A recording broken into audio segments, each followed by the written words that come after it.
It's the grand finale of our launching differentiated literacy centers in just 3 weeks.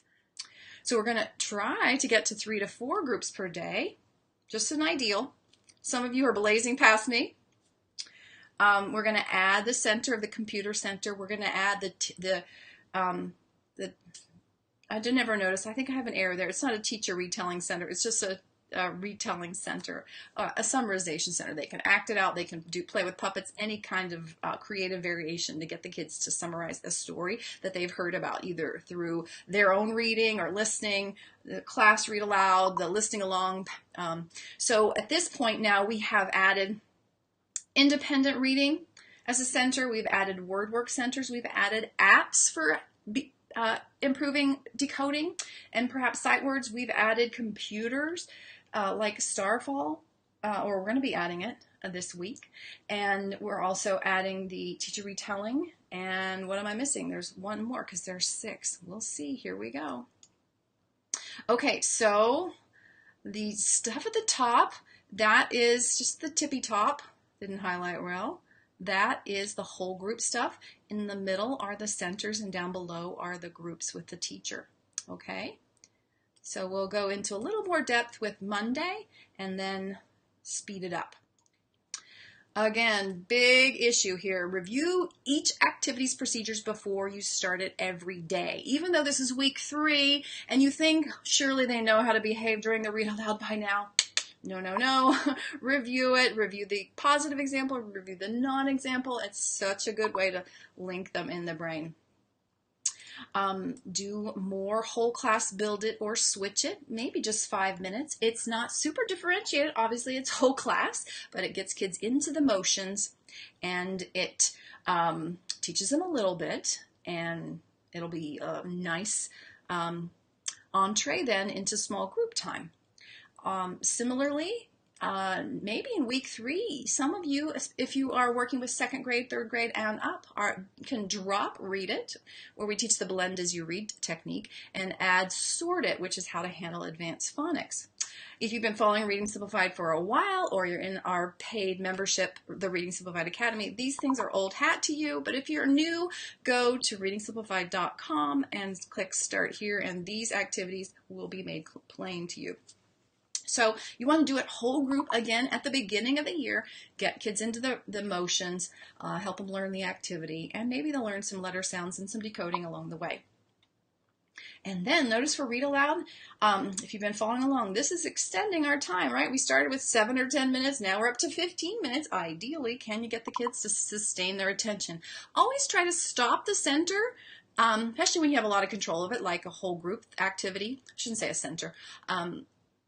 Stop this activity before they start to get wiggly and antsy, because then if you stop them when they're still wrapped with attention, it keeps them eager for you to return to it tomorrow.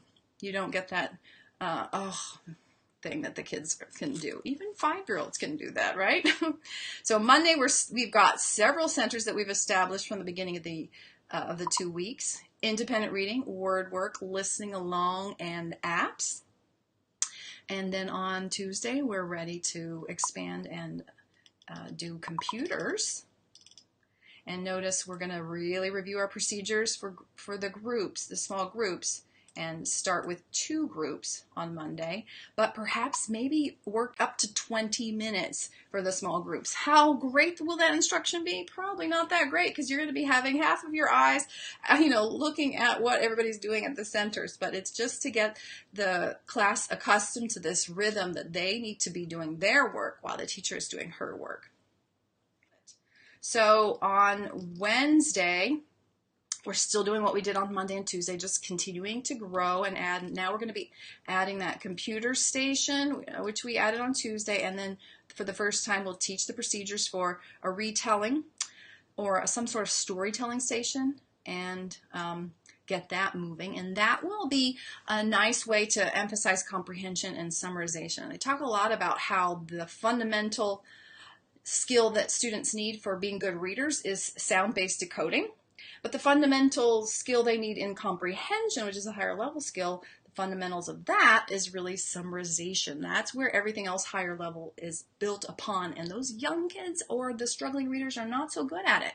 Get them to start articulating a brief summary and not to rattle off everything that they remember in the story, but who were the main characters, what happened, what was their problem, and how did they solve it. That should be a drill for all of us teaching any area of language arts so that kids can do that just as easily as we can. And then notice, dun dun dun, week 3 on Wednesday. What if you can move up to 3 groups and keep that going for the rest of the week for your first full week? On Thursday, we don't really add anything new because just doing the groups is so daunting, and we'll still get up to 6 centers. So yeah, it actually doesn't look like there's any new, we don't have any new centers now. So in week 3, we've accomplished a lot. We've gotten to 3 groups at least. We've introduced all of our core centers. These aren't all the centers you would do, but these are the core that I would always come back to make sure kids become good decoders, automatic word readers, and fluent readers. And that's the foundation for becoming great readers and great students. So the computer center that we would be adding, initially, please try to focus on those sound-based decoding apps and programs. I bet you guys know this one, right? I love this one, but I still sometimes find teachers who haven't heard about it. So please give it a try. And notice when you go to the Learn to Read section, there's parts that are short vowel focused and parts that are long vowel focused. So whatever your students are doing in small group, they can get that specific need met in the center. So maybe on Thursday, it's computer center. Everybody goes to Starfall, but remember your group and which number you're supposed to go to. Oh, our butterflies, they need to go to the short A or level 1, and our zebras, they need to read the O sound, which is probably, I don't know, level 6. So everybody is going to the same center when they get there, but they'll just choose what is their group's need. So you're matching word work instruction from small group time with what they're doing in the differentiated centers. So this is how in the Reading Simplified system we're claiming that you can have differentiation without tearing your hair out and without making a new center every day.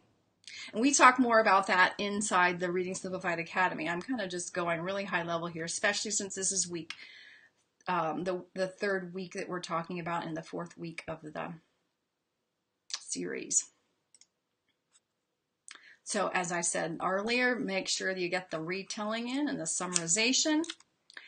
And then there's lots of ways to hold the kids accountable. Maybe if you have the device, maybe they can go to Showbie or Seesaw and record their audio or their video. And that will encourage a lot of people to do it. Maybe they can draw a picture of it. Maybe they can write it out. Maybe they can perform it for another group.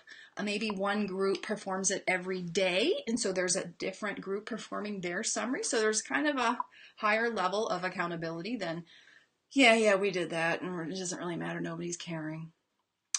And so, congratulations. If you've been following along now, you are launching your differentiated literacy centers, and maybe you're not precisely on track with us, but you're aiming for it, or this is a big vision that you have, and I want to encourage you to keep going. This work is worth it.